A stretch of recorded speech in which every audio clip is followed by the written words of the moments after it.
Yahweh willing, a very exhaustive teaching on salvation, because Yahweh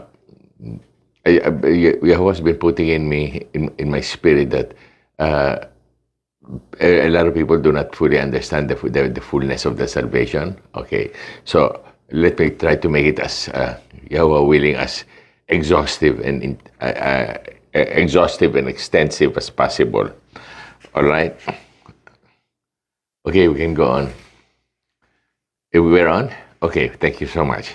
Okay, if you go to Hebrews chapter 2, verse 3, okay, it says, "How shall we escape if we neglect so great a salvation, which at the first began to be spoken by Jesus, by the Lord, and was confirmed to us by those who heard him?" Many people look at salvation as just okay, we received the Lord into our lives, we're born again, and then so we're after we die, we're going to go to heaven. But salvation is much more than that. Okay, much more than that, and that's why what we have now are believers, okay, who are totally emasculated of the power of the kingdom. Okay, the power of the Holy Spirit. Okay, and so I want to start sharing what really salvation is. But let me go briefly into a little bit of the background. Let me go in a little bit of the background of what I gave already before. All right, that if you go to Genesis chapter 2, okay, the very foundation, okay, Genesis chapter 2 of how God created man, okay. I'll go a little slowly so that it can be better understood. If you go to Genesis chapter 2, verse 7, okay,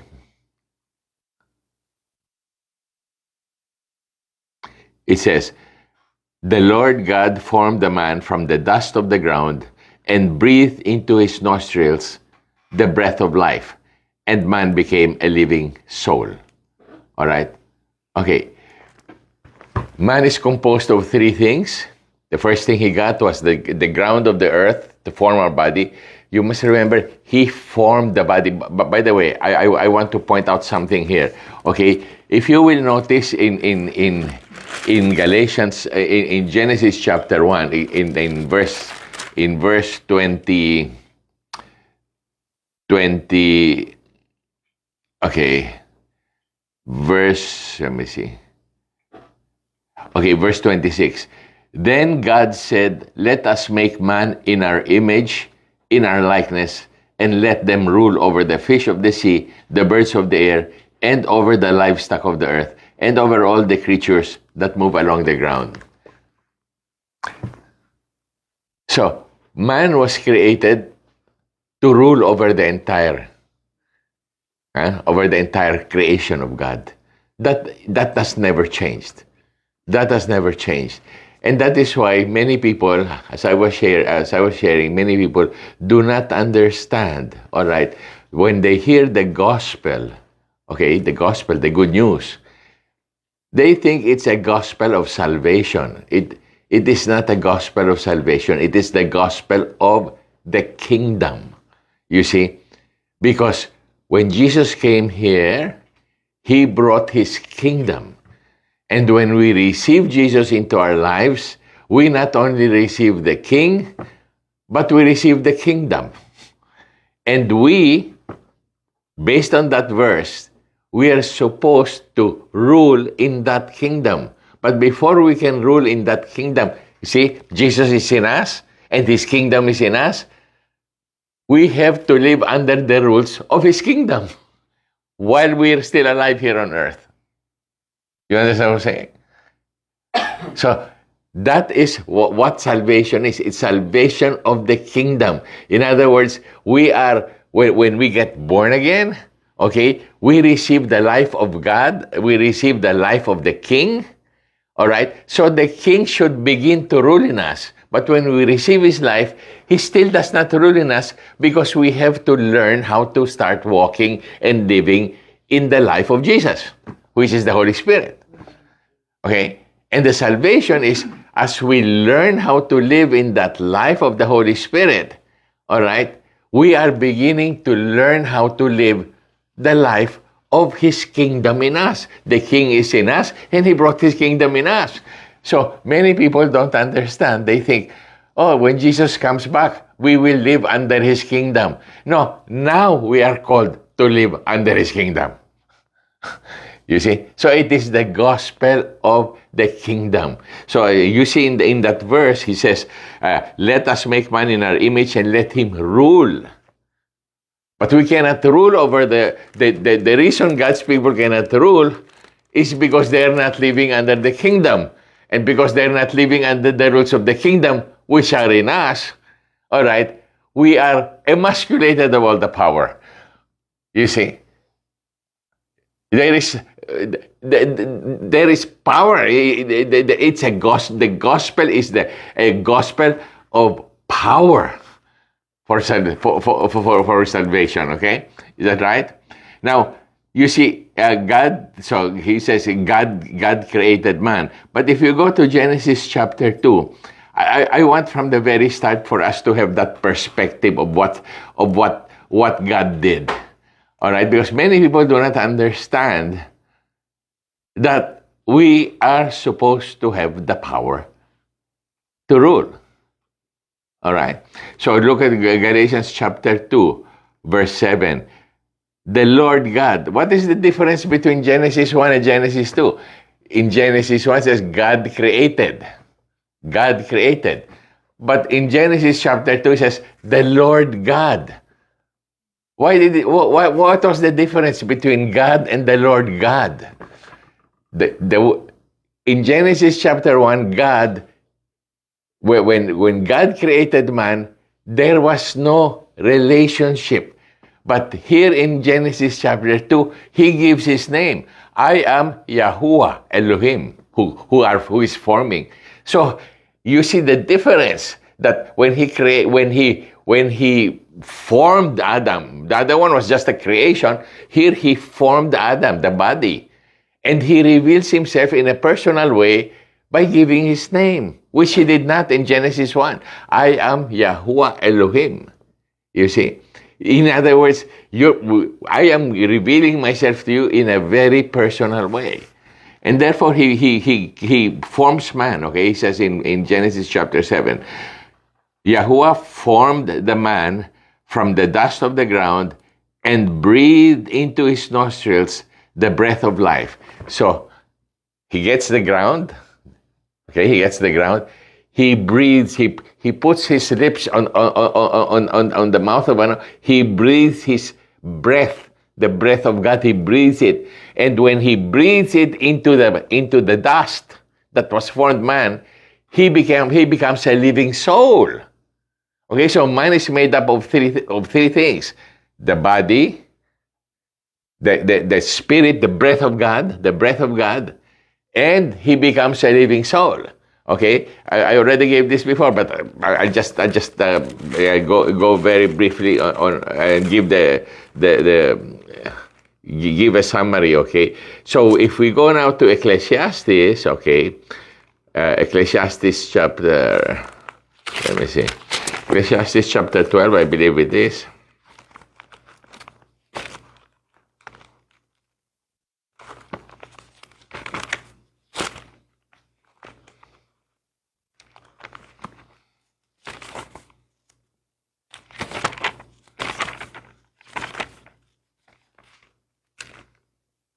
The book of Ecclesiastes chapter 12. All right, if you go there.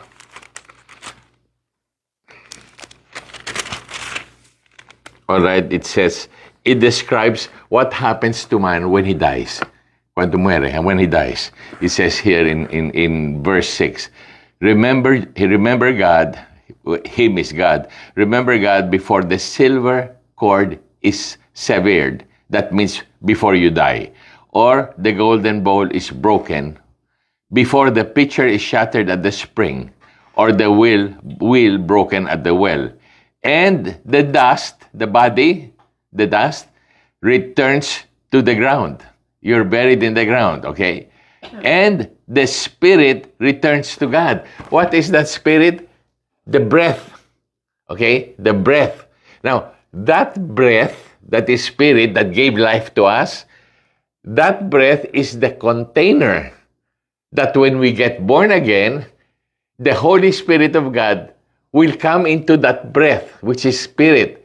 And that breath that is in us is the container that when we receive Jesus as Lord, the Holy Spirit comes and lives in that spirit. Do you understand what I'm saying? So there is a difference between the breath of God, which gives life, and the Holy Spirit of God. Whenever you hear the word Holy Spirit of God, it talks about creation. The Holy Spirit of God is the one who creates everything. Do you understand what I'm saying? But the Spirit of God is what gives life. All right? So it says here, okay, it says here, okay, the dust returns to the ground, and the Spirit, the container of the Holy Spirit, goes back to God. And our soul is judged whether to go to heaven or to hell. Is that clear? Okay, if you go to Job, the book of Job, chapter 34, it will get a little bit clearer there, okay? It will get a little bit clearer. Go to Job, chapter 34. All right.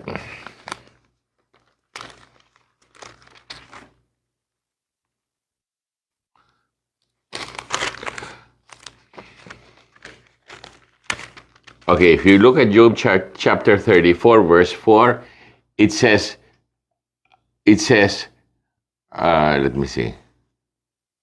Oh, I'm sorry. Job chapter 33. Job chapter 33, verse 4. It says, the Holy Spirit of God has made me. So when you talk about the Holy Spirit, He always creates. The Holy Spirit of God made me, okay? But the breath of God, the breath of the Almighty gave me life. So you always, the breath gives life, all right? And the Holy Spirit is the one that creates. Is that clear? All right, is that clear? Okay, let's go now go back to Genesis chapter 2.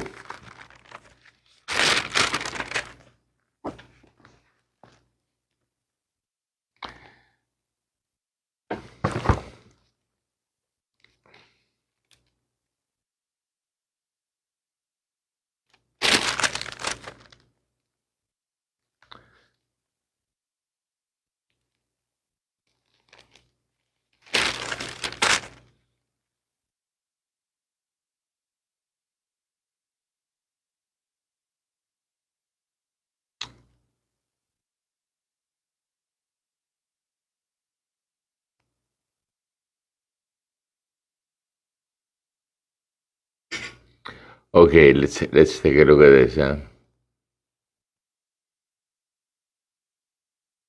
Okay, Genesis chapter 2, all right, it says here, and God commanded the man, you are free to eat from any tree in the garden, but you must not eat from the tree of the knowledge of good and evil, for when you eat it, you will surely die, all right? Now, we go to Genesis chapter 3, all right, and the serpent, okay, talks to his wife, okay, because the command was given to the husband, all right. So what the serpent did was, okay, the wife just got it secondhand. So it's easier to deceive this woman than it is to deceive the man, because God gave the command directly to the man. Is that right? So he comes to the woman and says, verse 4, you will not... Okay, before we go into that, let's look at the command that was given to Adam, okay? He says, look at this, verse 2. Okay, he told Adam, okay, look at this, he said, in Genesis chapter 2, okay,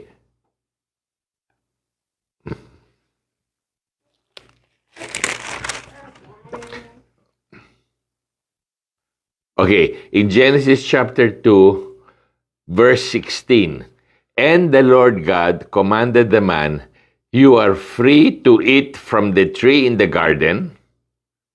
You are free to eat from the tree in the garden, but you must not eat from the tree of the knowledge of good and evil, for when you eat of it, you will die. Okay? And look what he said here, okay? He said, verse 15, the Lord God took the man and put him in the Garden of Eden to work it and take care of it. So there were two commands there. I want you to till the land. I want you to take care of. I gave you authority over the Garden of Eden. Now, this is very important because this reflects our lives now. Okay, he says, I put you in the Garden of Eden. All right, I want you to take good care of it. Okay, take good care of it. I want you to work on it. When He creates us, all right, He has a plan for each and every one of us. And He puts certain people and certain things, including our work, He puts that within our jurisdiction, just like it was given to Adam. Do you understand what I'm saying? So our role is whatever it is, whether the work that we have or the relationships that we have, that is under our jurisdiction. That is our garden. Okay? And the Lord, the same command that was given to Adam is being given to us. I am giving you this area of responsibility. I want you to take good care of it.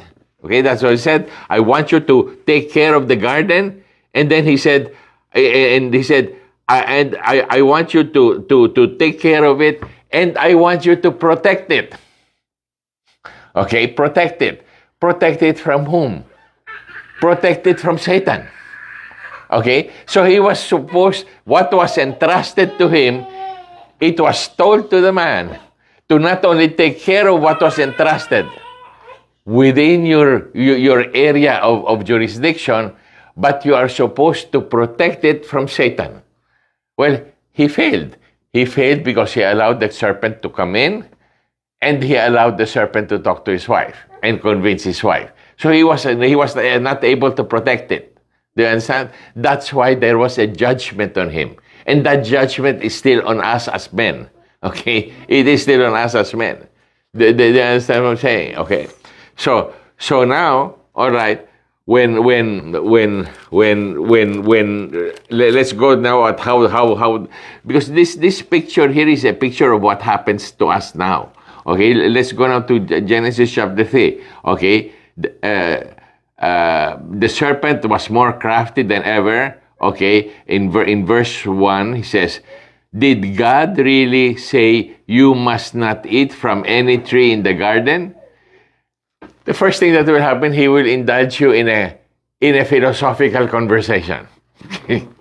That's still true now. And the woman said to the serpent, we must eat from the trees in the garden, but God did say we must not eat from the tree that is in the middle of the garden, and we must not touch it. We must not touch it, okay? Did you see what I'm saying?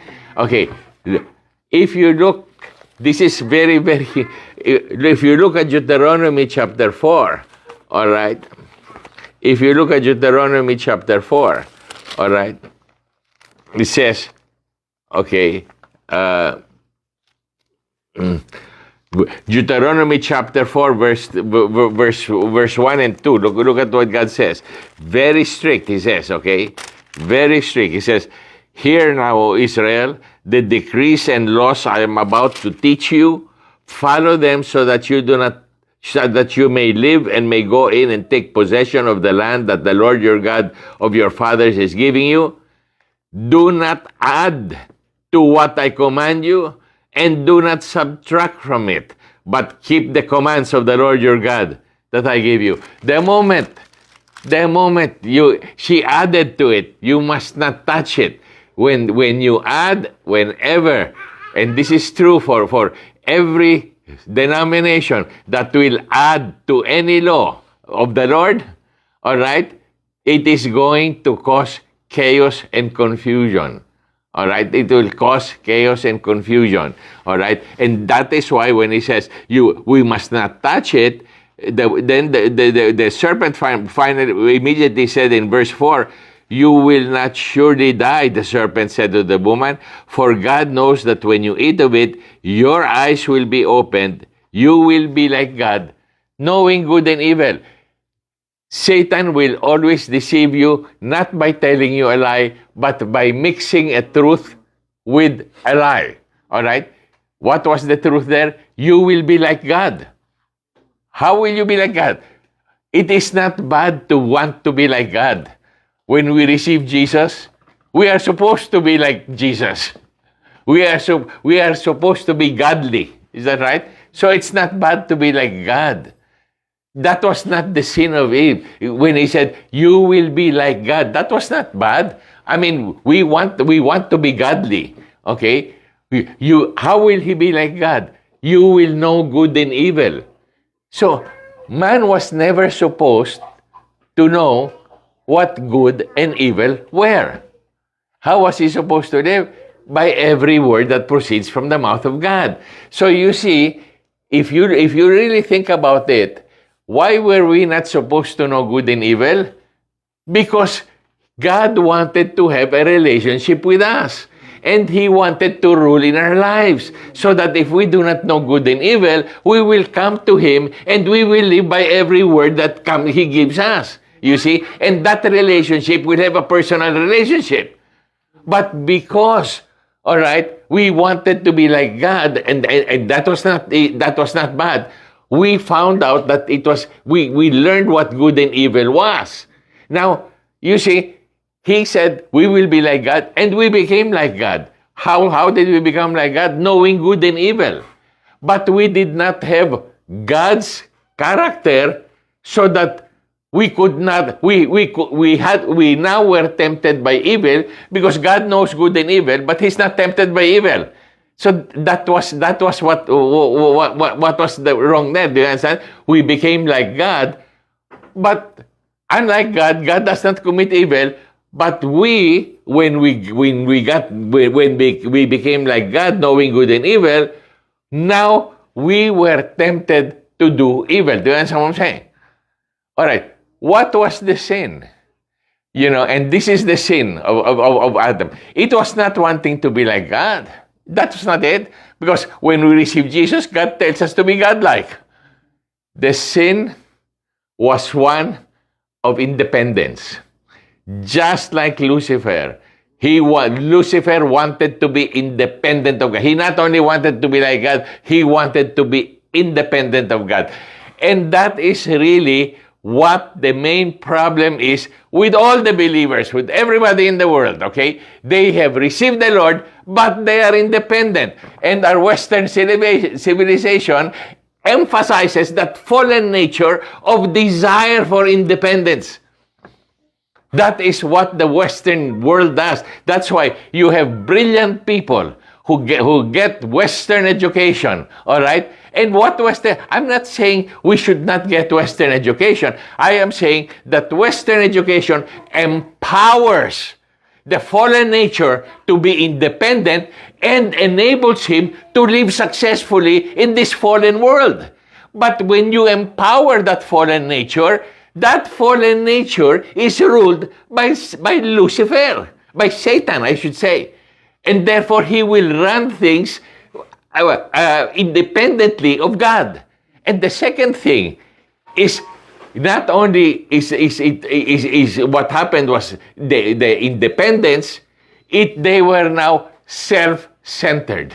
Okay? So now, you have people... Okay, and I was saying this because I felt I was saying that I was very blessed to receive one of the best Western educations with the Jesuits. Okay, but when you receive Western education, apart from knowing God, you not only are independent, okay, but you are self-centered. So you see people, when they're growing up, they may grow up good people, all right? But when they get to power, the more intelligent they are, and the more they do not know God, they become corrupt. So you wonder why, this person, when he was young, he was a nice person, all of a sudden he becomes a president, who becomes a congressman, becomes senator. The temptation is too big that his fallen nature cannot control it. You see? And how does he rule? He rules in absolute independence of the government of God, which is supposed to be in all those who are born again. Okay, so he is independent and he is self-centered. So when he the more brilliant he is, wow, he becomes more successful in this world, starts ruling independently of God, okay, with maybe a little bit of knowledge of God, independent of God, all right, and his manner of management is one that is self-centered. And that's the main problem. You see, I mean, it would be good. It's good to have a good Western education, but primarily we have to know the Lord. Apart from the Lord, okay, we will be just like Lucifer. All right? Just like Lucifer. That's very, very important. I want to emphasize that. All right? Because nobody emphasizes that. Nobody emphasizes that. The Western education, apart from knowing the Lord, is that is what is causing all the problems in the world. Is that clear? Yeah. All right. All right. So, now, what God still has not changed his mind, that I still want man to rule. I still want man to rule. But he cannot rule anymore in his fallen nature. In fact, if I tell him, tell him, do not steal, if I tell him how to rule, he will rebel. Because his nature is one of independence, his nature is one of self-centeredness, and his nature is one of rebellion. I mean, he rebels against everything that is told to him. I mean, take a look at the children. If you command them something, they rebel. So those three characteristics: rebellion, independence, and self-centeredness. All right. So God says, well, you know what? I still want man to rule. All right. But he cannot rule with his fallen nature. Okay. I cannot educate that fallen nature. You know why I cannot educate that fallen nature? I cannot change that fallen nature. You know why?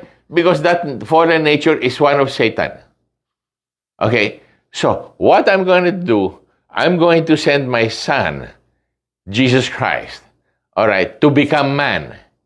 Okay? Because now, man cannot obey my laws. He cannot obey my laws. He rebels against them.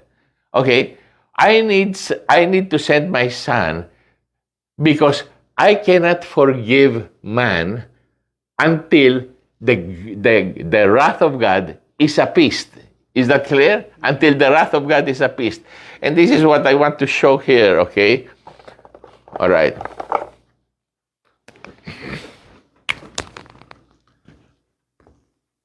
Okay, this is God the Father.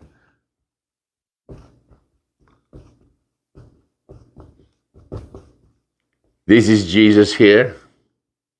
And we are here. Man is here. Okay. And this is Jesus. Okay.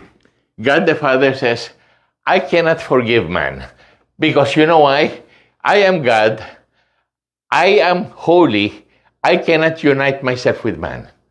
All right?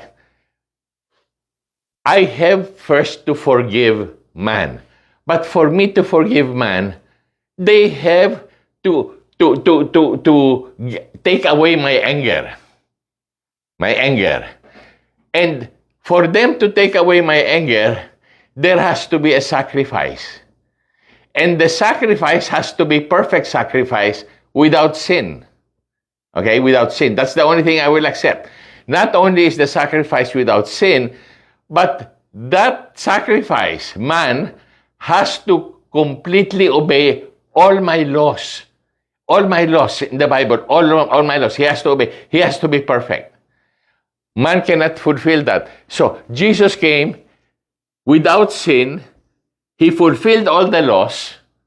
Okay? And when he fulfilled all the laws, he offered his life as sacrifice.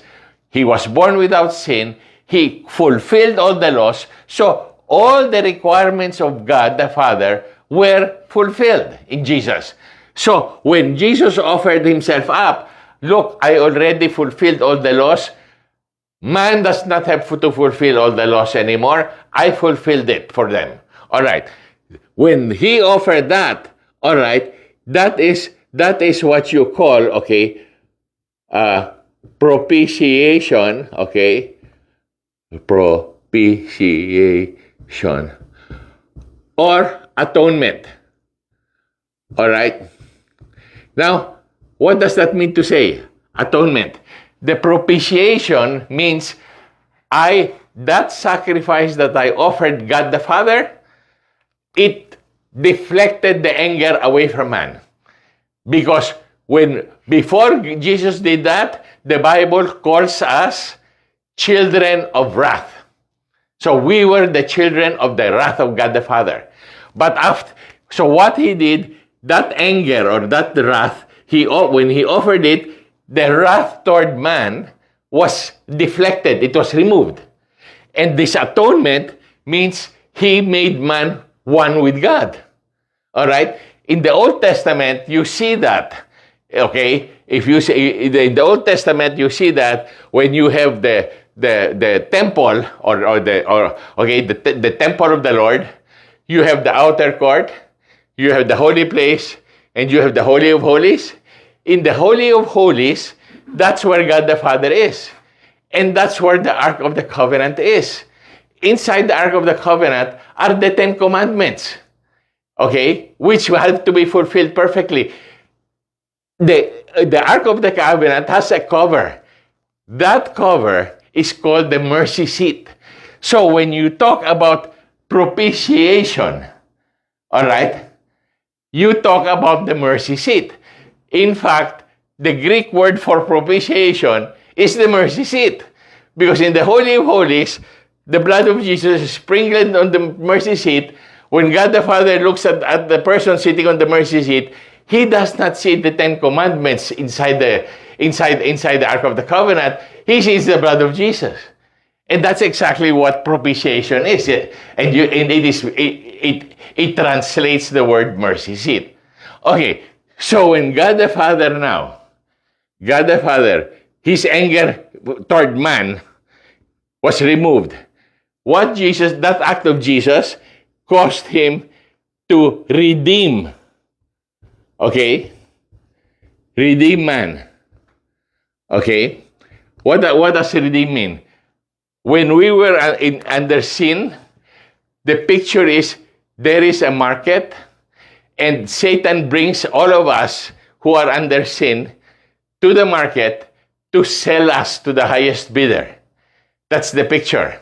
All right? And Jesus comes into the slave market and he bids for us. I want to buy those sinners. I want to buy them and bring them out of Satan's authority. Okay, what will you pay for them? I will pay for them my blood, my sacrifice. So he buys, that is what redemption means. There are 3 words for redemption, okay? One is ex agorazo, okay? Okay. One is ex agorazo. Ex agorazo, ex is out, agora is market. So that's the market of the slaves. So Jesus is in the market and he's bidding for us. We want to buy those sinners, Jesus says. And so he buys us out of the market of Satan's slave, okay? And he takes us out, okay? Ex agorado, okay? And there's another word in Greek, lutroo, okay, which is when he pays the price of his, when he goes into the market, the agora, he goes us, and he pays for the price, we are lutroo. What does that mean? We are released. We are released from slavery. Do you understand? That is what Jesus did for us. He not only deflected the anger of God toward us, but he released us from the slavery to Satan. He bought us. He transferred, you have to understand this. He transferred us from darkness and from the world of corruption to the kingdom. So you see, He transferred us to the kingdom. So we have to live under the government of the kingdom. He transferred us to the kingdom, number one. All right? And He took us out of the world of corruption. Okay? He took us out of the world of corruption. Because corruption in man does not stop. Does not stop. He has to take us out as a born-again person. So now, He redeemed us. What did that do? God the Father now, because it was paid and He redeemed us, God the Father, as a judge, He declared us justified. Okay. Now I want you to understand the word justified. Justified. God the Father is sitting in heaven, and He says, "Okay, I accept the sacrifice of Jesus." God the Father now in heaven as a judge, He declares and says, "I declare all those people who receive Jesus Christ as their Lord and receive the Holy Spirit, I declare them justified." Now, justified does not mean you are forgiven. It does not mean that. When God the Father as a judge declares us justified, He declares us that we have never sinned. Can you imagine that? So, picture this, I will repeat. Let's say here's a man. Okay, let's say me. Okay, I did not receive yet Jesus. All right? Yesterday, I killed 1 million people. Today, I received Jesus. Today, I received Jesus. Yesterday, I killed 1 million people. Today, I received Jesus as my personal Lord and Savior. The Father na, when I come before the Heavenly Father after I receive Jesus, Satan is going to accuse me as having killed 1 million people yesterday. I killed 1 million people yesterday. All right? But the Father is going to say, "No, this person never killed 1 million people." But he did. He did that yesterday. No, that person who killed is dead. That is the old man. He is a new creation in Christ. That's what I'm saying? He is a new creation in Christ. You know, many times, one of the things that I'll tell you, many people, when I explain that, they don't fully appreciate it, no. But when I was a brand new pastor, about, I think, in 2001, God told me, I was a member of Assemblies of God at that time, and the Lord told me, "I want you to go to the head of Presbytery, who was a very, very godly man." All right, he had passed away already. His name was Reverend Cole. Okay, and he has a 20,000 church in Sacramento. And I didn't want to go. And Assemblies of God at the time was teaching that a man, all right, when he marries and he divorces, he cannot marry again. That was the teaching of Assemblies of God. Okay? And the Lord was telling me, "I want you to go and tell him that's wrong." He said, "Tell them that's wrong." I didn't want to go. He was the head of the Presbytery, a very godly man, Reverend Cole, whom I respect very much. He passed away already. The reason I'm telling that story is to emphasize what this means about the new creation. So when I went there and I told him, Reverend Cole, I with all respect, I said, "Reverend Cole, you know, the Lord told me that the teaching of Assemblies of God about a man who got married and got divorced cannot marry again." I said, "That is false." I said, that is against the Word of God. And I said, and the reason is because that old man died. The one who got married first, he died already. And this new man is a new creation. He became a new creation afterwards. You understand what I'm saying? So you cannot say he cannot marry again. Is that clear? And when he said that, I'm saying that only to emphasize. When I said that, he looked at me and he said, You know, you're right, he said. You're right. And you know what he said? And this is I want to point this out. He said, he said, Brother Bob, I was a pastor then. Brother Bob, he said, you're right, I'll tell you something. And then he gets a CD of his teaching on that. And he says, I have been trying to convince the International Board of Assemblies of God that teaching was wrong. I've been fighting it for 5 years. I lost many friends. He lost many friends because he was fighting for that. And it took 5 years before, and he lost many friends, and until finally they agreed that that was the right teaching. So, you see, just to change a wrong teaching, all right, that person, Reverend Cole, who's a very, very godly man, lost a lot of friends. That's how difficult it is to change a wrong teaching. And he was changing it in the board of Assemblies of God. And so when he said, and he says, and they just approved it last month. And I go like, oh, the Lord sent me here. Just the Lord's timing was perfect because I did not have to argue with him. He finally had it approved 1 month before. Can you imagine that? All right. But then the Lord, after I said that, the Lord told me, that's not enough. Tell him what the repercussions were. And so I said, Reverend Cole, I said, that teaching about not allowing a man who got born again to get married again, I said, that teaching, I said, goes beyond the teaching of marriage. That teaching denies the very foundation of our salvation as a new creation. Because if you prevent that man from getting married again after he got born again, well, you are denying a new creation, which is the foundation of salvation. I said, and because of that, if you deny that, then the entire organization is not Christian. Because for you to be Christian, you have to believe in the new creation. Can you imagine that?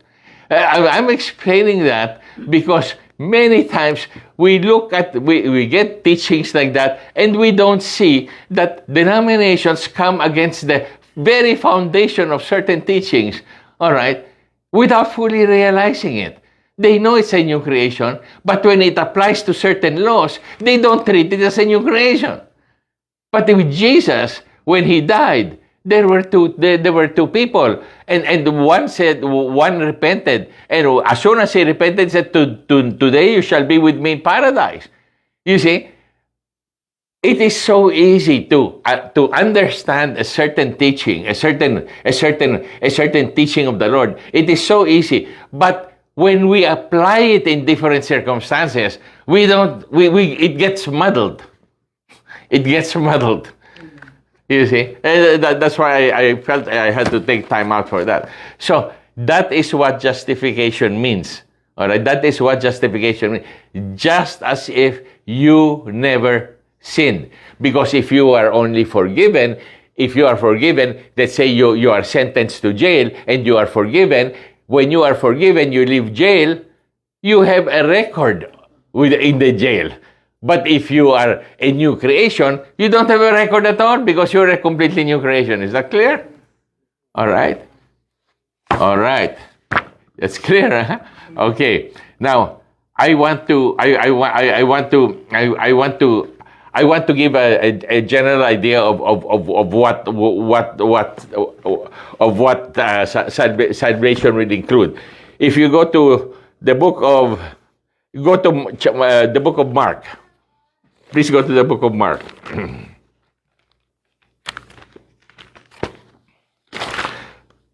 Chapter 16.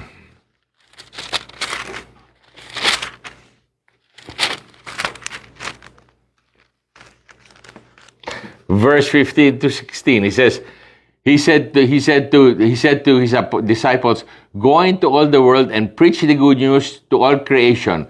Whoever believes and is baptized will be saved, but whoever does not believe will be condemned. Okay. Whoever believes and will be baptized will be saved. Okay. Whoever believes and will be baptized. Go to Matthew chapter 28. Okay.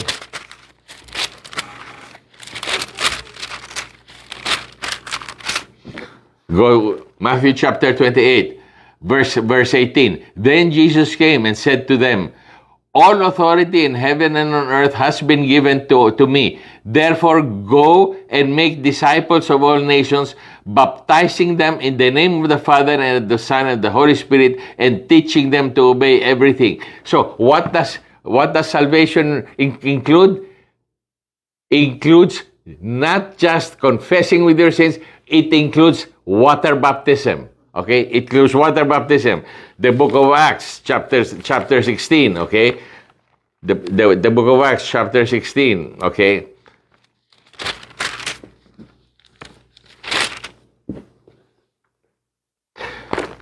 Okay, it says here in verse 31. All right, it says, okay. In verse 30, the jailer said, Sirs, what must I do to be saved? They replied, believe in the Lord Jesus, and you will be saved, you and your household. Then they spoke the word of the Lord to him and to all the others in his house. At that hour of the night, the jailer took them, washed their wounds, and then immediately he and all his family were baptized. So, it is important. Salvation includes water baptism. Okay? Salvation includes water baptism. But there is another baptism also. Okay? If you go to the book of Acts, all right, chapter 1, all right. Book of Acts, chapter 1. Okay, and it says here in verse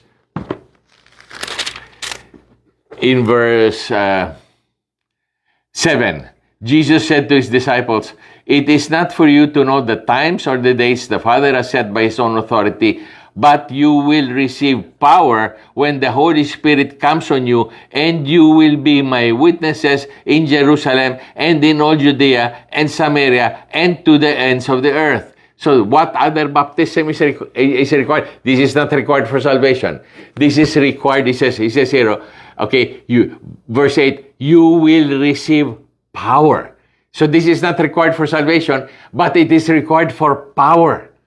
All right, for the Holy Spirit power. What is that baptism?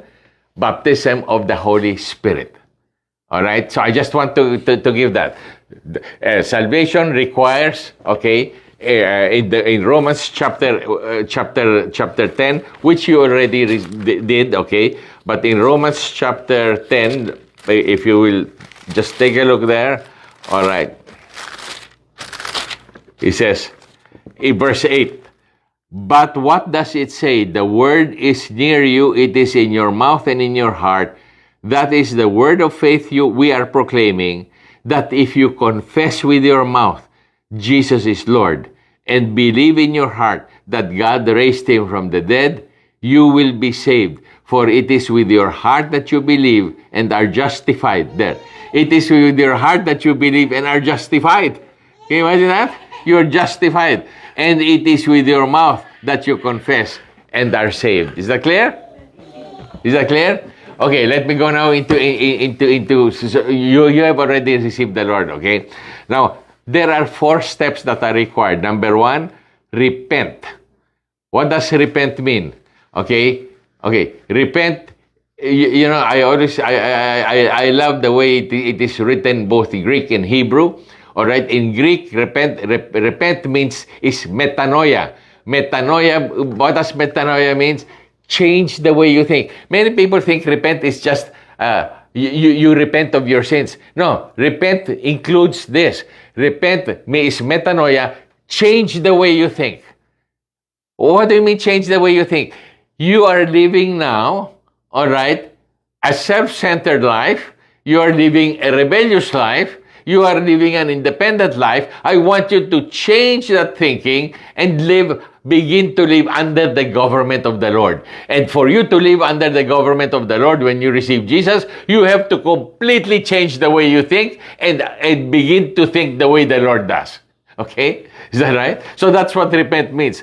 In metanoia, it means change exactly the way you think. But in Hebrew, it is teshuvah. And it's beautiful because with Hebrew, the teshuvah means change the way you act. Change the way you act. So in Hebrew, it's change the way you think. In Greek, it's change the way you think. In Hebrew, it's change the way you act. Between Greek and Hebrew, that means that's the entire meaning of repentance. You not only change the way you think, but you begin to change the way you act. Do you understand what I'm saying? Okay? And to change that, we need the mind of the Lord. Okay, that's the first step, repent. The second step is believe. We need to believe in Jesus Christ, okay? The third is confess. I already said that. We have to confess it. And the fourth step is to act. Express our faith through concrete physical actions. All right? Now, I want to go into Hebrews chapter 2, verse 3. All right? It says, how shall we escape if we neglect such a great salvation? You know, salvation is so great, the people don't fully understand it and are not able to experience the fullness of the salvation, okay? All right? Hold on.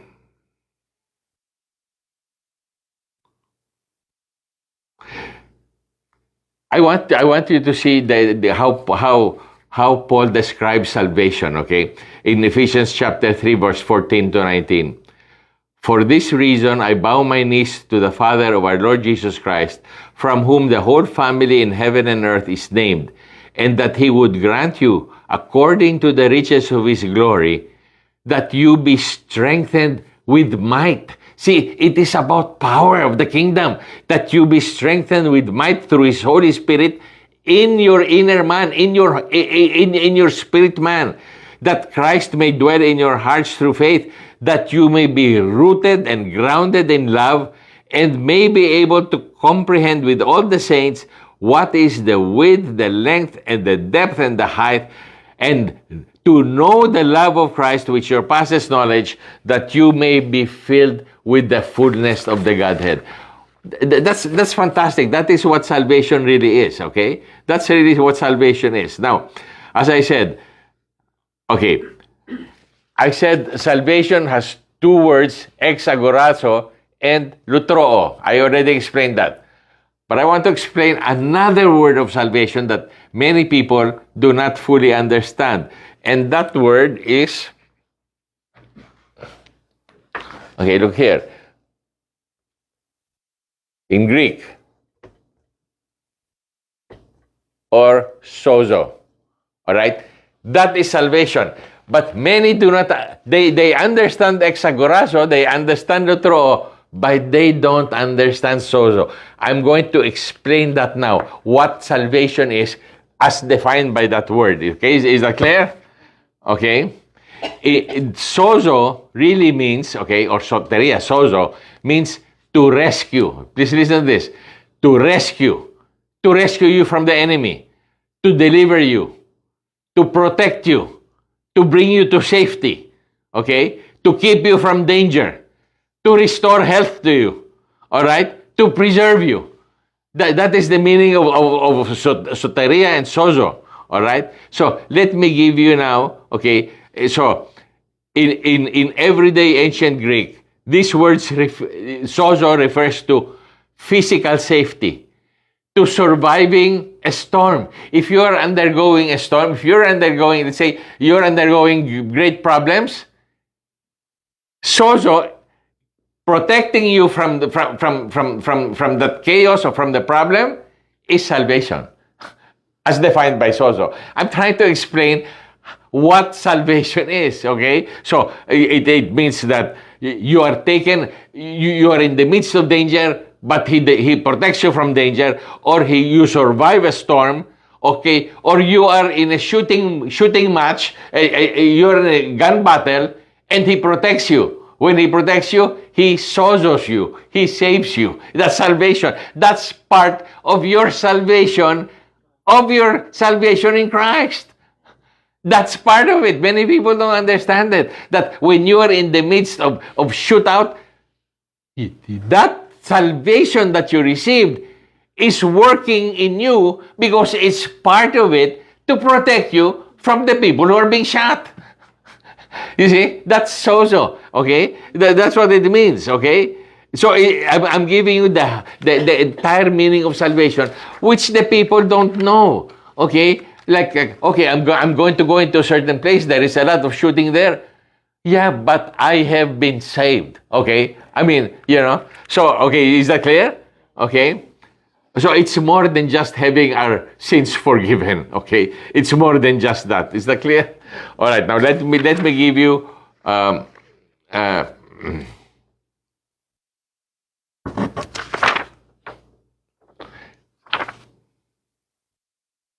Okay, let's go to Hebrews chapter 10, verse 14.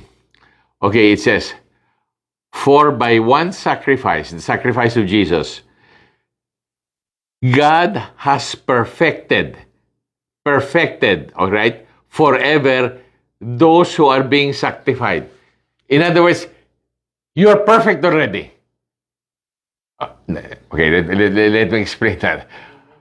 When you receive Jesus Christ, the sacrifice of Jesus, when you receive Him, you have been perfected before God. What does that mean to say? Okay, let's say perfection means when you receive Jesus Christ, you have been given $1 billion in your bank account. That's perfect. It's already in your bank account. Okay? So, for by one sacrifice, He has perfected forever those who are being sanctified. In other words, you are not perfect yet, but He has given you everything for perfection. Do you understand? In other words, you have to attain that perfection. It has been given to you. The $1 billion has been given to you, but you have to withdraw it. And you can withdraw that money as you learn to walk in the Holy Spirit. Do you understand what I'm saying? So, that's what it means to say. By one sacrifice, God has already perfected you, although you are still being sanctified. You are still learning to withdraw all the blessings. A person may have received the Lord, but he is still addicted to drugs. But he has been perfected. He has been delivered from that already, but he has to appropriate that promise. Do you understand what I'm saying? Yeah, do you understand? So that is the walk now that we have to go. So He has perfected forever those who are being sanctified. Okay? Our process. Okay? Okay? Is that clear? Now let me go into all right. John chapter 19, verse 30. Jesus said, "It is finished." All right? When He died on the cross, Jesus said, "It is finished." And bowing His head, He gave up His spirit. What did Jesus say? Okay, in Hebrew, tetelestai. Okay, what does that mean to say? In other words, Jesus completed an action that all those who receive Jesus, all right, all those who receive Jesus, okay, will receive all the benefits that He needs, all the promises, okay? He can receive all the promises not only for this life, but for eternity. In other words, I have perfected you, all right, not only for this life, but for eternity. And you can gradually appropriate those things. Even in the millennium, you will continue to appropriate those things. Is that clear? That is what Jesus said. It is finished. That's a very powerful word. It is finished. In other words, I have given you everything already, but you have to learn to get it. And that is why I'm saying that the believers now don't even have the power. Don't even have the power. All right, let me continue now. Okay, is it clear so far? Okay, look at John chapter 1, verse 11 to 13, okay? He says, Jesus came to his own, and his own did not receive him. But as many as received Jesus, to them he gave the right to become children of God, to those who believe in his name, who were born not of blood, nor of the will of the flesh, nor of the will of man, but born of God. So, when you receive Jesus, you are born again. Before you receive Jesus, you are not a child of God.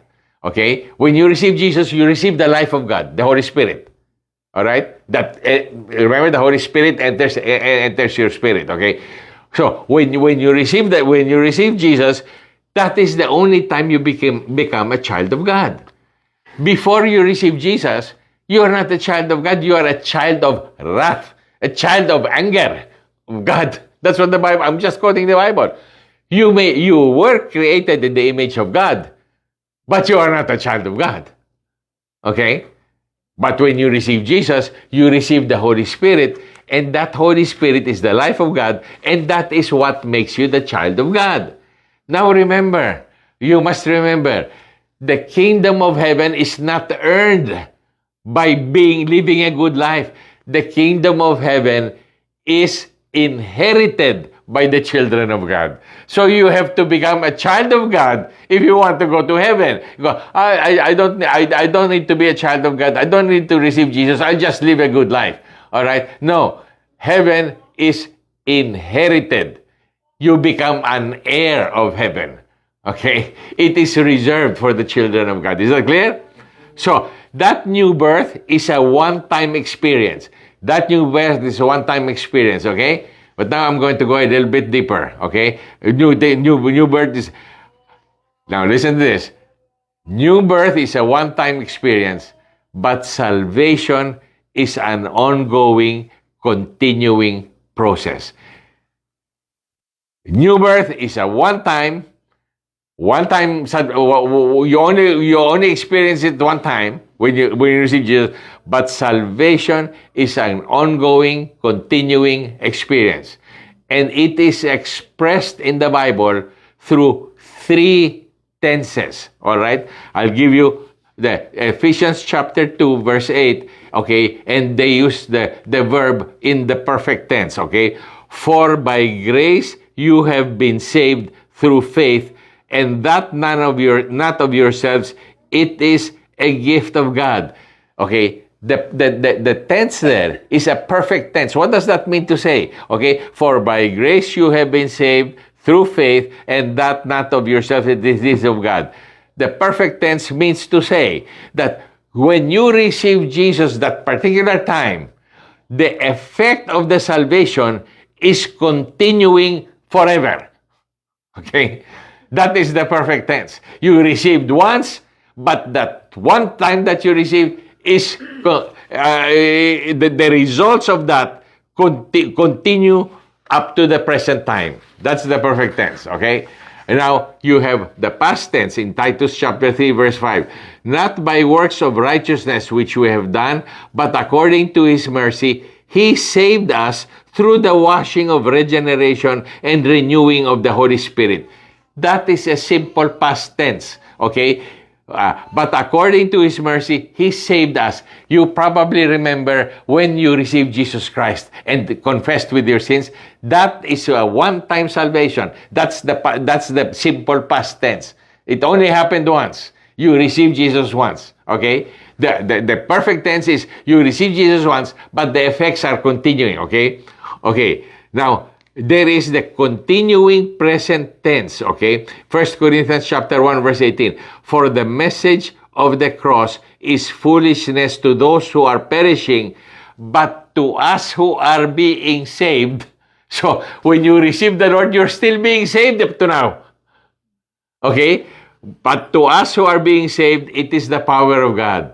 So, when you receive them one time, this is the continuing present tense. It's continuing all the time. It's continuing all the time. Do you understand?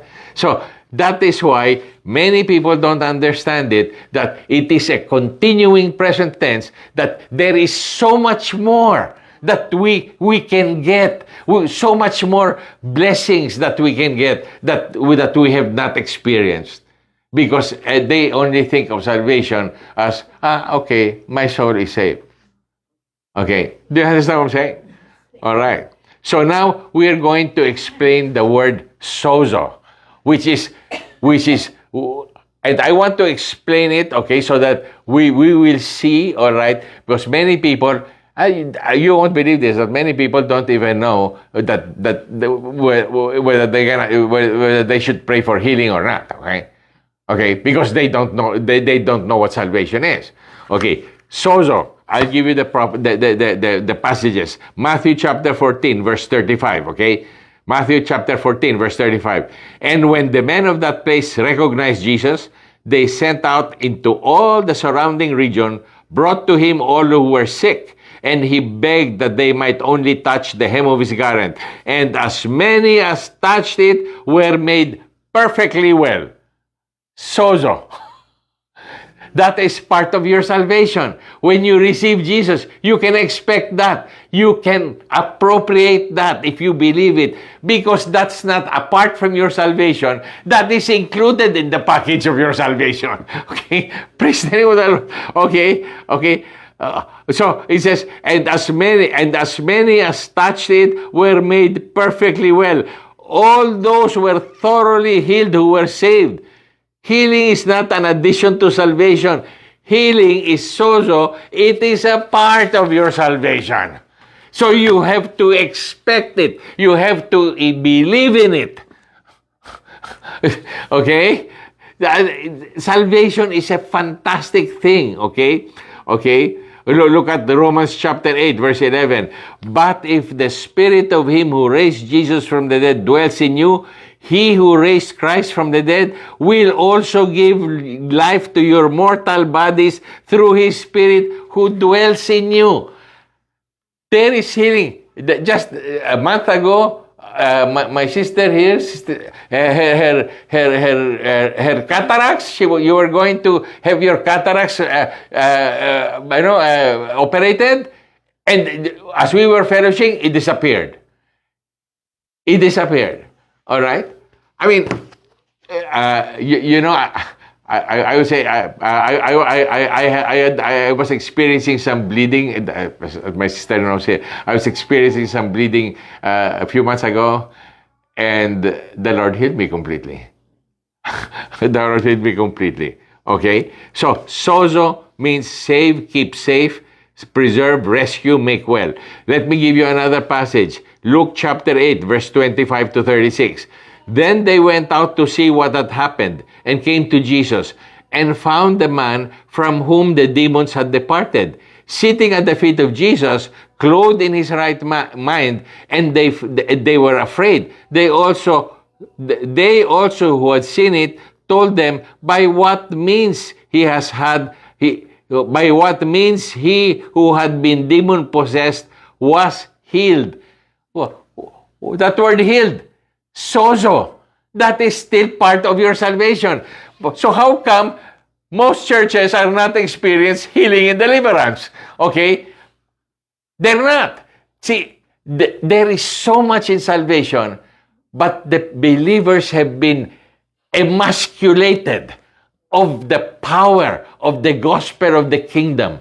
You see, the kingdom of God, if Jesus is in you, he is the king, and his kingdom is in you. The problem that the people are not experiencing the power of the kingdom is they don't understand it, they don't believe it, all right? They don't have faith in it. They are living their life through a mixed gospel of grace and faith, grace and law. Okay? So deliverance from demons is part of salvation. It is not a part. Okay? Look at Luke chapter 8, verse 48. And he said to her, "Daughter, be of good cheer. Your faith has made you well. Go in peace." Chronic bleeding. I didn't have chronic bleeding, but I was bleeding. Okay. And she got completely healed. That is part of your salvation. Luke chapter 8, verse 49 to 50. While Jesus was still speaking, someone came from the ruler of the synagogue's house saying to him, "Your daughter is dead. Do not trouble the teacher." But when Jesus heard it, he answered him saying, "Do not be afraid. Only believe. she will be made well. Resurrection from the dead. It says, but if the spirit of him who raised Jesus from the dead dwells in you, he who raised Christ from the dead will also give life to your mortal bodies. That is not my word. That is the word of God. Do you understand what I'm saying? So, Luke 8, again, verse 49 to 50. While he was still speaking, someone came from the ruler of the synagogue's house, saying to him, your daughter is dead. Do not trouble the teacher. But when Jesus heard it, they answered him, saying, do not be afraid, only believe, and she will be made well. I'm telling you, that's not gonna happen with a gospel, with a diluted gospel that is devoid of power. That's not gonna happen, man. That's not gonna happen. That will happen only when the people are walking in the fullness of their maturity, walking by the righteous requirements of the law. Okay? Not by the law. Okay. So resurrection from the dead is part of salvation. It has to be. Remember, tetelestai. It is finished. I have finished it. I have given it to you, including power over death. Book of Acts, chapter 4, verse 9. If we this day are judged for a good deed done to a helpless man, by what means has he been made well? Remember the lame? He stood up. Sozo. Part of salvation. Acts chapter 3, verse 2 to 3. And a certain man, lame from his mother's womb, was carried, whom they laid daily at the gate of the temple, which is called Beautiful, to ask alms from those who entered the temple, who, seeing Peter and John about to go into the temple, asked for alms. What happened to him? He stood up and walked. Sozo, part of your salvation. All right? Remember, Jesus said, it is finished. I have given you everything, including life from the dead. All right? Acts chapter 6, verse 4 to 12. Acts chapter 4, verse 12. Nor is there salvation, soteria, okay, salvation in any other, for there is no other name under heaven given among men by which we must be saved. Okay, in the New Testament, soter and sozo are closely related Greek words connected by root and function. Soter is the noun meaning savior, while sozo is the verb meaning to save, to heal, to make whole, to raise from the dead.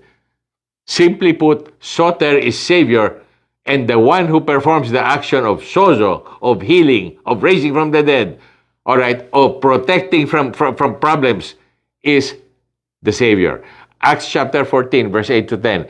And in Lystra, a certain man without strength in his feet was sitting, a cripple from his mother's womb, who had never walked. This man heard Paul speaking.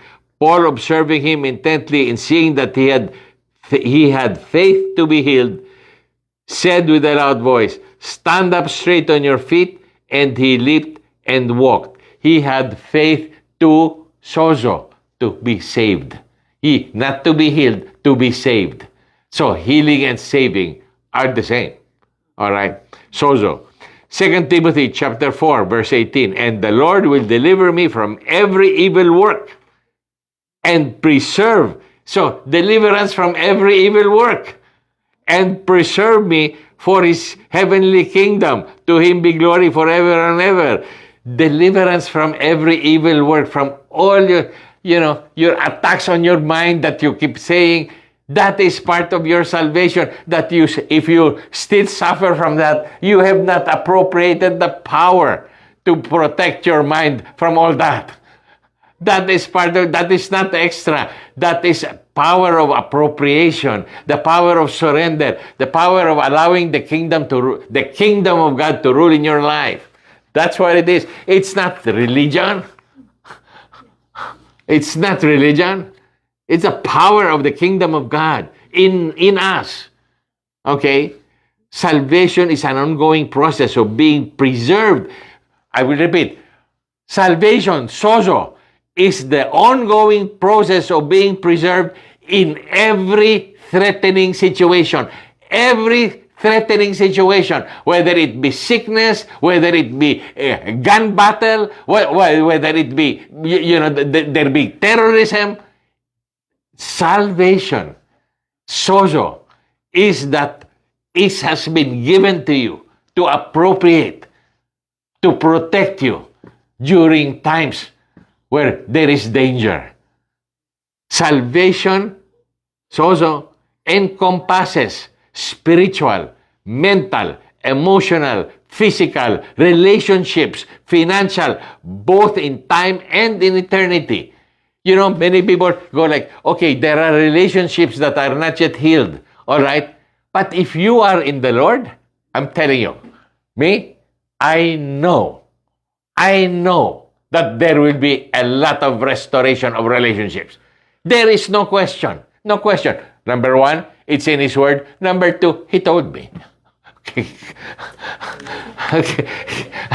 You see, my friend, the Lord spoke with you, my friend. The Lord spoke audibly with you. What did He say? He told you, okay, this problem about the relationship, okay? What? You were not expecting, you just entered the house, and He spoke with you audibly. He says, and He spoke to you in Spanish, all right? He spoke to you in Spanish, and He told you, and right away, that same week, you saw there was the beginning of a restoration. Man, I'm telling you, this is testimony right here. Man, testimony right here. Later, glory to God. You're a brand new believer. And this is the beauty of it. Because you and your wife, you came seeking the Lord. When I was ministering to wife just a month ago or so, she was going like, I am tired of my life. I want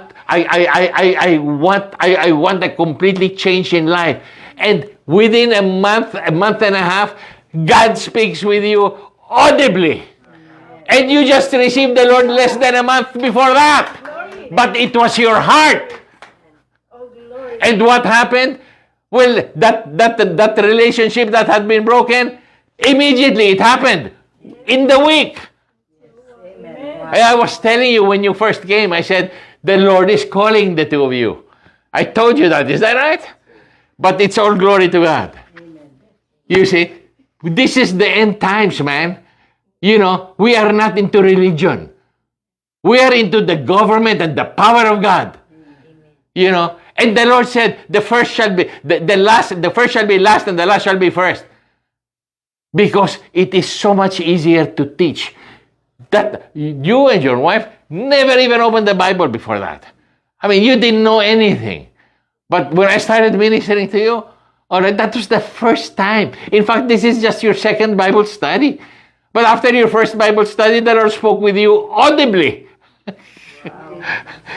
And you can give a testimony about that even later, okay? All right. So, salvation, these end times, God is going to manifest the greatest miracles ever. The greatest miracles ever since the creation of the world. But this is it, God is releasing so much new wine about, the Lord keeps telling me that the people, they have no idea what salvation is.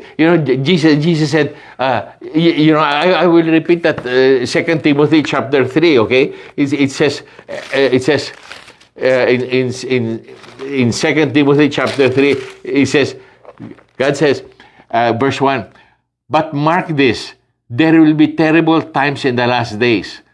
People will be lovers of themselves, lovers of money, boastful, proud, abusive, disobedient to their parents, ungrateful, unholy, without love, unforgiving, slanderous, without self-control, brutal, not lovers of good, treacherous, rash, conceited, lovers of pleasure rather than lovers of God, having a form of godliness but denying its power, have nothing to do with them.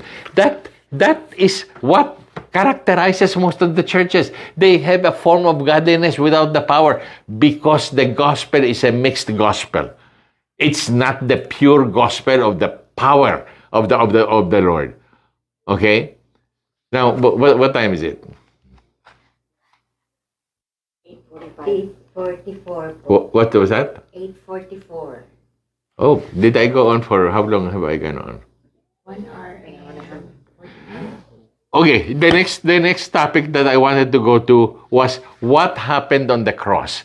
Okay, because when I describe what happened on the cross, we will understand the fullness of what salvation is, the fullness.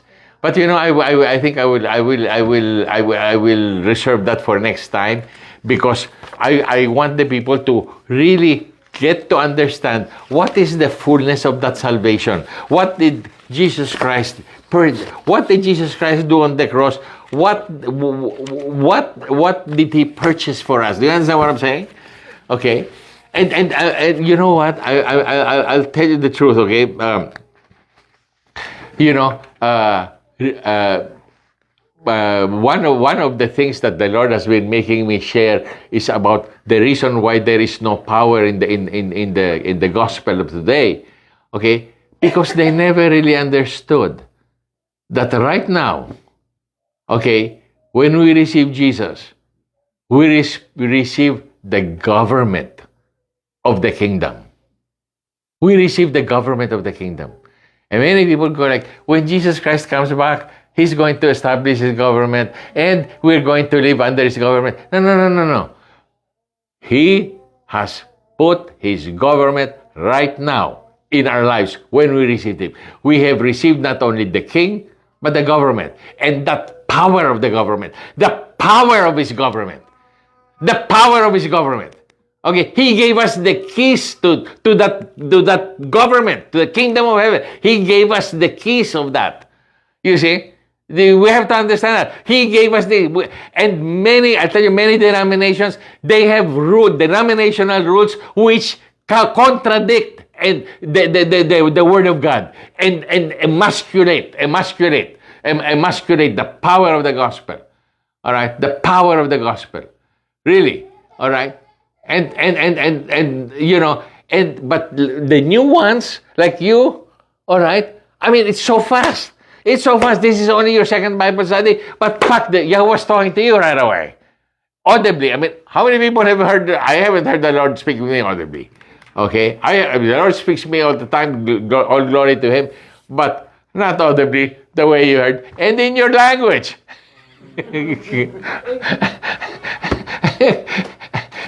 And remember, I told you that there is going to be restoration, and within the week it got restored.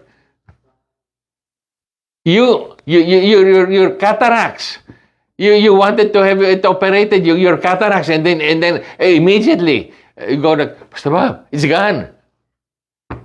This is God now in these end times. You see, the power of His kingdom. It's the government, okay, of the increase of His government. There is no end. Beautiful song, Mommy. Is it I, Lord? You have called me in the middle of the night.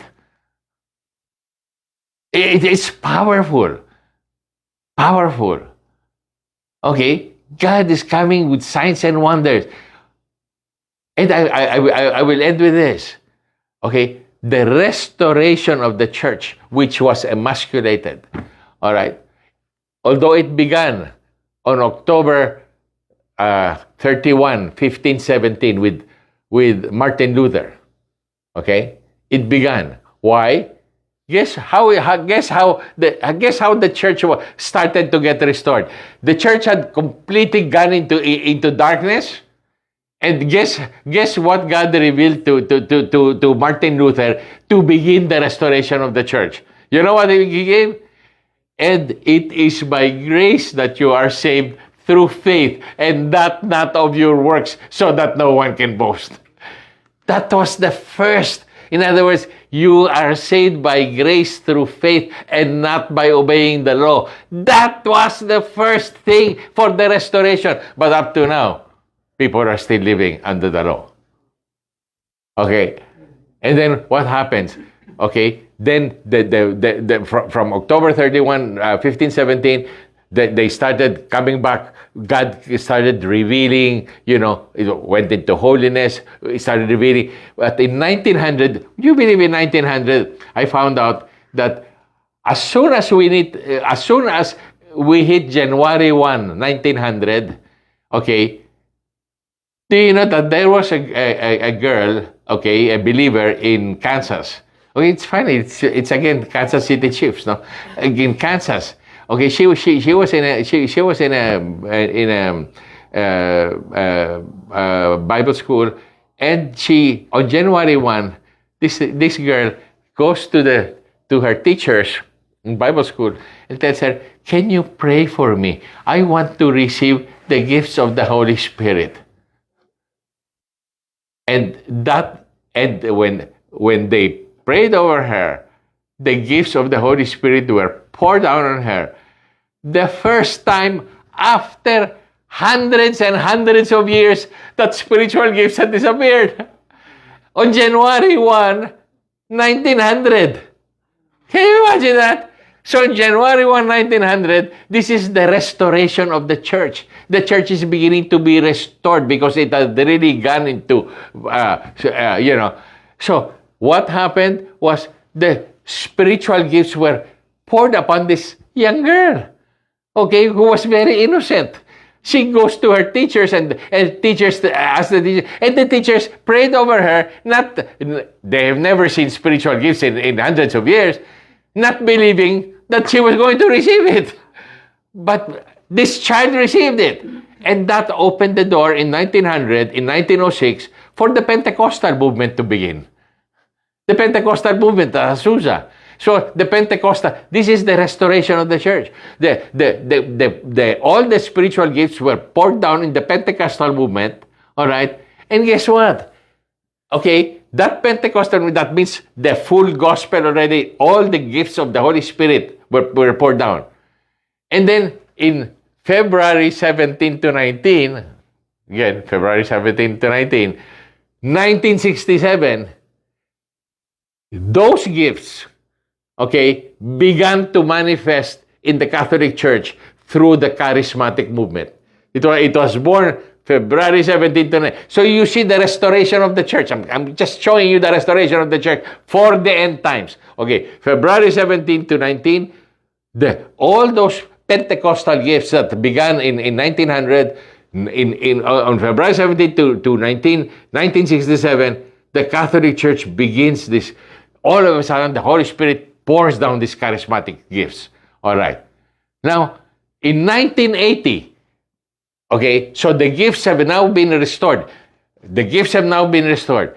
Okay, 1980, there are five ministry offices. Okay, but 2 ministry offices have disappeared for millennia. Okay, millennia, they disappeared. In 1980, all of a sudden, God restores the office, not the gift, the office of the prophet.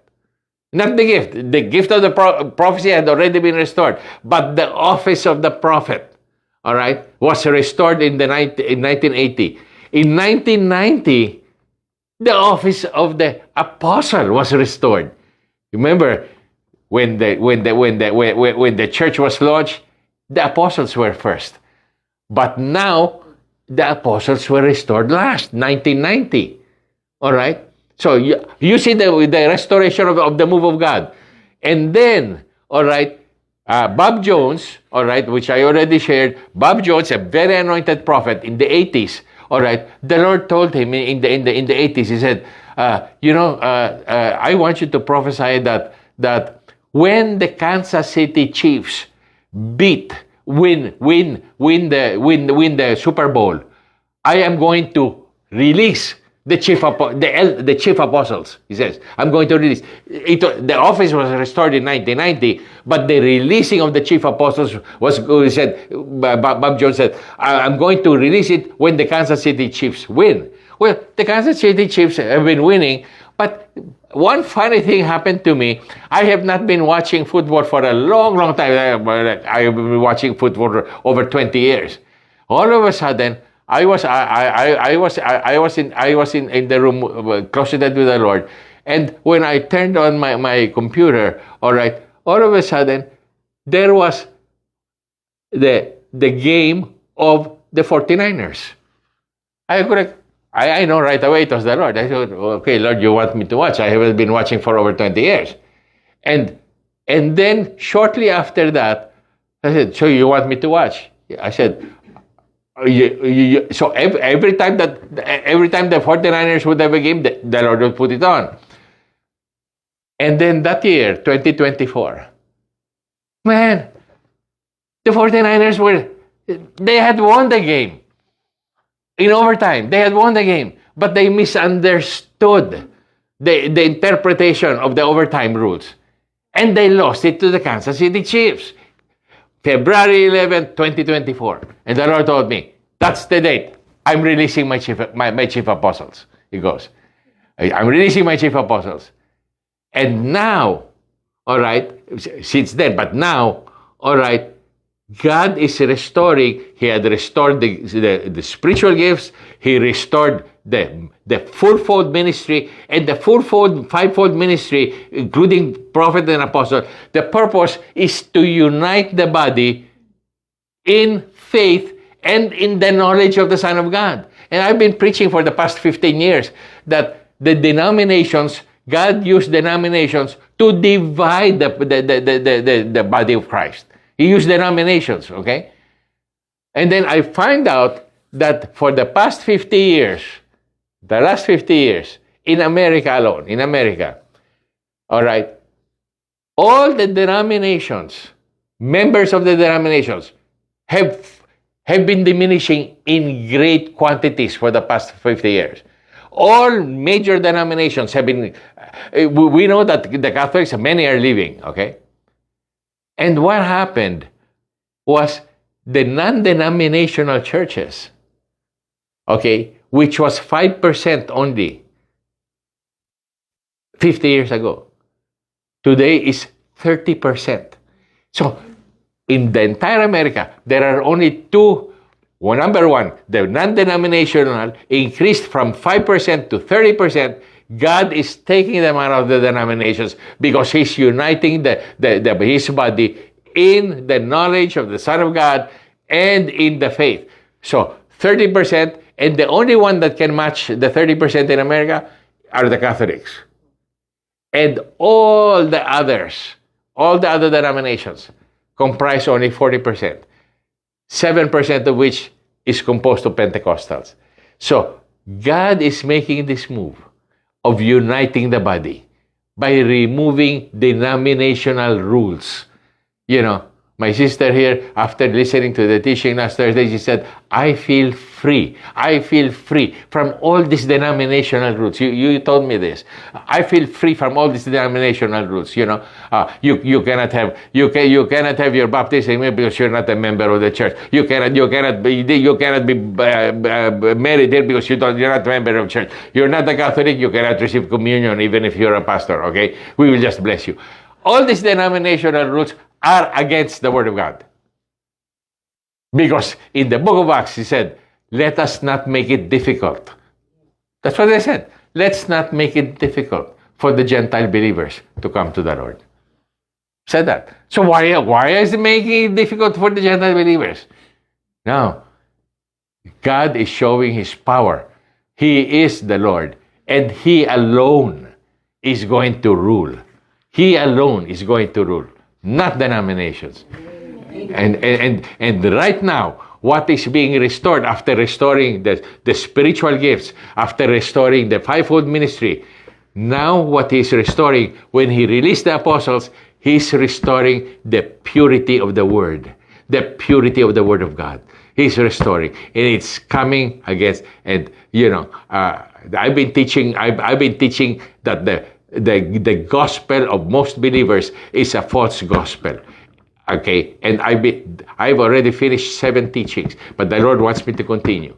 He wants the people to go back into the purity of the power of the gospel of the kingdom of the Lord, that the people may experience the power of God and the fullness of the salvation for which Jesus Christ died for us. Glory be to God. Let's end with that. Thank you, Lord. Let's close our eyes and bow our heads before the Lord. Heavenly Father, we thank you so much, Father God. Only you will be lifted up, Father God. Only you, Jesus, will be lifted up. For it is you, Father Jesus, who did all this. And we thank you, Father, for it. You were the one who sent your Son, Jesus, to accomplish all this. So, Father God, thank you that your Son is being lifted above all denominations. Above all denominations, Lord God. And that the purity, Father God, of your word is being restored. The purity of your word is being restored. That your people, Father God, may know the fullness, the richness, the completeness of what it means when you said, Tetelestai, it is finished. I have perfected you already, even though I am still sanctifying you.